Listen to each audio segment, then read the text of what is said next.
प्यारे छात्रों, इतिहास विषय में आज हम नए अध्याय 7 एक साम्राज्य की राजधानी विजयनगर। कालावधि है इसकी लगभग 14वीं शताब्दी से 16वीं सदी तक।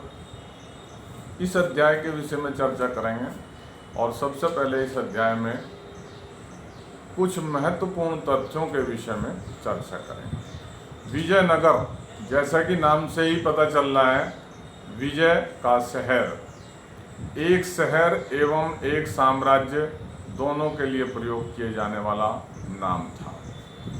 विजयनगर जो है शब्द, विजय का शहर, एक शहर एवं एक साम्राज्य दोनों के लिए प्रयोग किए जाने वाला नाम था।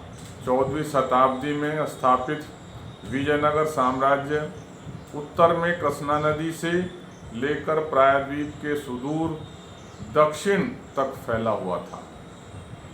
14वीं शताब्दी का समय विजयनगर साम्राज्य का चरमोत्कर्ष का समय माना जाता है।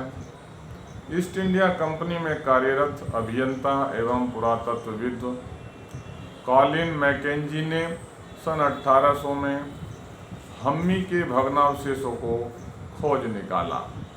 अभिलेखों तथा परंपरा पर आधारित साक्ष्यों के आधार पर इतिहासकारों का यह मत है कि सन 1936 में दो भाइयों हरिहर तथा बुक्का द्वारा विजयनगर साम्राज्य की स्थापना की गई। अति लघुत्तरीय या बहुविकल्पी में प्रश्न आता है, विजयनगर की स्थापना किसने की? तो भाई, विजयनगर की स्थापना दो भाइयों हरिहर तथा बुक्का ने सन 1336 में की थी।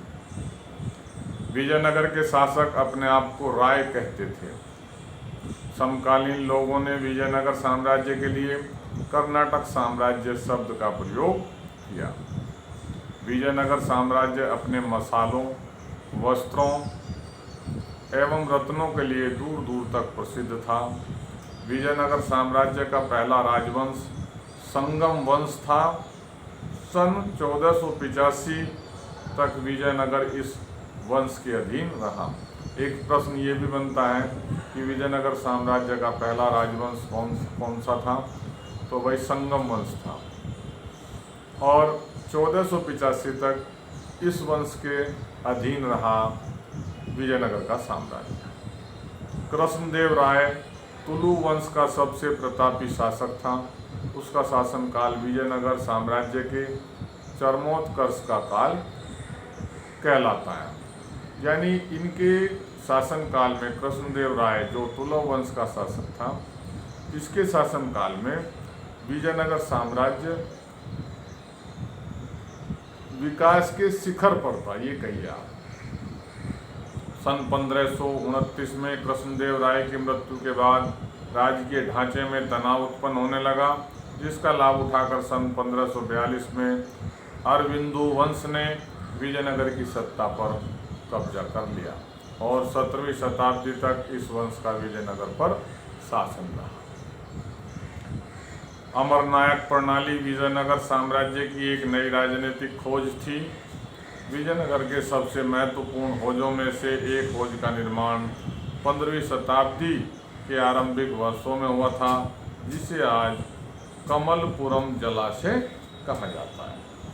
विजयनगर के दुर्ग में प्रवेश हेतु सुरक्षित प्रवेश द्वारों का निर्माण किया गया था।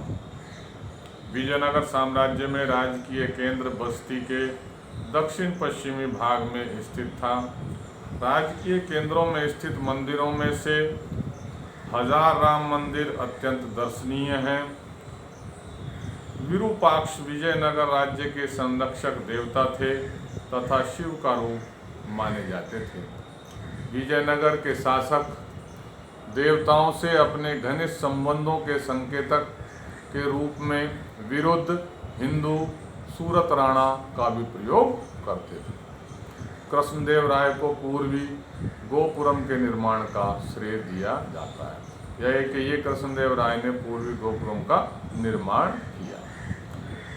विट्ठल मंदिर विजयनगर का दूसरा महत्वपूर्ण मंदिर है। भगवान विट्ठल को विष्णु का स्वरूप माना जाता है और सन 1976 में हम्पी को राष्ट्रीय महत्व का स्थल घोषित किया गया। तो इस तरीके से कुछ ये महत्वपूर्ण तथ्य थे अध्याय से संबंधित। इन्हीं छोटी छोटी बातों से आपको जो है इस अध्याय के बहुविकल्पीय और अतिलघुत्तरीय प्रश्नों को हल करने में बहुत सहायता मिलेगी। इस वीडियो को सभी छात्र YouTube पे भी देख सकते हैं, व्हाट्सएप पर तो आप देख ही लेंगे, आप YouTube पे भी कभी भी आप इस वीडियो को देख सकते हैं। तो सभी छात्र इसे ध्यानपूर्वक सुनेंगे। धन्यवाद।